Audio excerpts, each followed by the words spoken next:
సోనియా గాంధీ 78వ జన్మదినం సందర్భంగా మంచిర్యాల జిల్లా మందమరి మండలం రామకృష్ణాపూర్ కాంగ్రెస్ పార్టీ కార్యాలయంలో కేక్ను కట్ చేసి సోనియా గాంధీ పుట్టినరోజును ఘనంగా నిర్వహించారు. పట్టణ కాంగ్రెస్ అధ్యక్షుడు పల్లెరాజు మాట్లాడుతూ దేశ ఏకతా సామరస్యానికి ప్రతీకగా నిలిచిన ఆమె నాయకత్వం అనేక తరాలకు ప్రేరణగా నిలిచిందన్నారు. సామాజిక న్యాయం, మహిళా సాధికారత, బలహీన వర్గాల అభ్యున్నతి కోసం ఆమె చూపిన దూరదృష్టి దేశ రాజకీయ విన్యాసాన్ని మారుస్తూ వచ్చిందని అన్నారు. ఈ కార్యక్రమంలో పట్టణ కాంగ్రెస్ నాయకులు, కార్యకర్తలు పాల్గొన్నారు.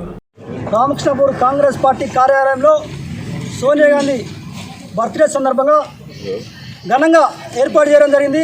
మరి ఆనాడు తెలంగాణ కోసం మరి సింగరేణి కార్మికులు చుట్టుపక్కల ప్రాంతాల్లో స్ట్రైక్లో పాల్గొని అదేవిధంగా విద్యార్థి సంఘాలు 1600 మంది చనిపోవడం జరిగింది.